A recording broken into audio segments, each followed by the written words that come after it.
Ann Makovic at the live news desk, and House Speaker Nancy Pelosi just stepped up to the podium to make a major announcement on the impeachment inquiry. Let's listen in.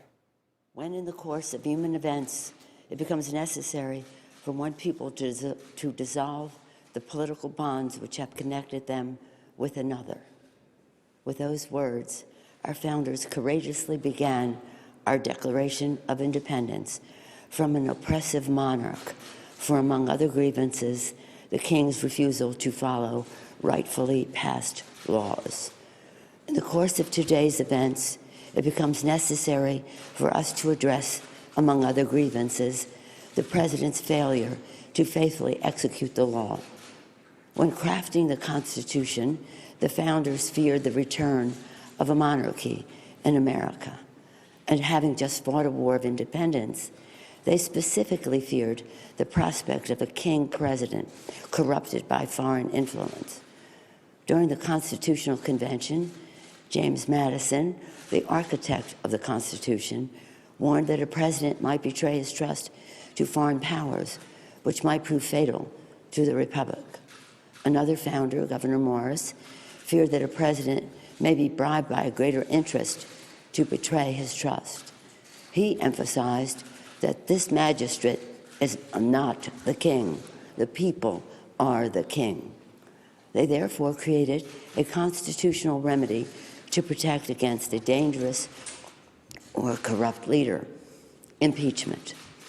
Unless the Constitution contained an impeachment provision, one founder warned, a president might, quote, spare no effort or means whatsoever to get himself reelected. Similarly, George Mason insisted that a president who procured his appointment in his first instance through improper and corrupt acts might repeat his guilt and return to power. During the debate over impeachment at the Constitutional Convention, George Mason also asked, "Shall any man be above justice? Shall that man be above it who can commit the most extensive injustice?" In his great wisdom, he knew that injustice committed by the president erodes the rule of law, the very idea of fair justice, which is the bedrock of our democracy. And if we allow a president to be above the law, we do so surely at the peril of our republic. In America, no one is above the law. Over the past few weeks, through the Intelligence Committee working with the Foreign Affairs and Oversight Committees, the American people have heard the testimony of truly patriotic career public servants, distinguished diplomats, and decorated war heroes, some of the president's own appointees. The facts are uncontested. The president abused his power for his own personal political benefit at the expense of our national security by withholding military aid and crucial Oval Office meeting in exchange for an announcement of an investigation into his political rival. Yesterday, at the Judiciary Committee, the American people heard testimony from leading American constitutional scholars who illuminated without a doubt that the president's actions are a profound violation of the public trust. The president's actions have seriously violated the Constitution, especially when he says and acts upon the belief. Article 2 says, "I can do whatever I want." No, his wrongdoing strikes at the very heart of our Constitution, a separation of powers, 3 co-equal branches, each a check and balance on the other. A republic, if we can keep it, said Benjamin Franklin. Our democracy is what is at stake. The president leaves us no choice but to act, because he is trying to corrupt, once again, the election for his own benefit. The president has engaged in abuse of power, undermining our national security and jeopardizing the integrity of our elections. His actions are in defiance of the vision of our founders and the oath of office that he takes to preserve, protect, and defend the Constitution of the United States.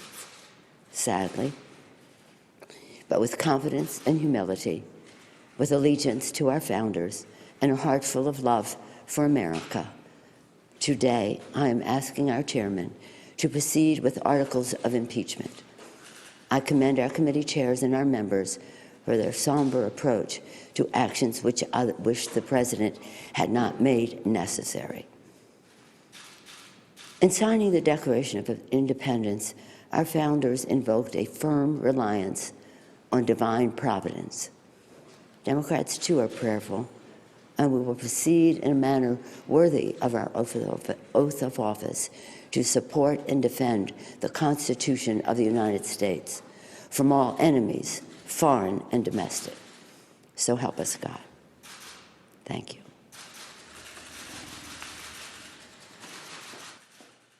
And that was Nancy Pelosi, House Speaker, live on Capitol Hill, announcing that she has just asked the House chairman to proceed with articles of impeachment. She said the president has abused his power for his own benefit and at the expense of our national security. So this isn't over. That still will end up going to a full vote in the House, and then the whole matter will have to go to the Senate. They'll have their own trial. They'll have their own vote. But it looks like the push for impeachment is going forward in the House. We did hear from President Trump this morning before Speaker Pelosi made that announcement. He tweeted out, "If you're going to impeach me, do it now fast so I can have a fair trial in the Senate." We will certainly be watching the goings-ons in Washington, D.C. Back to you.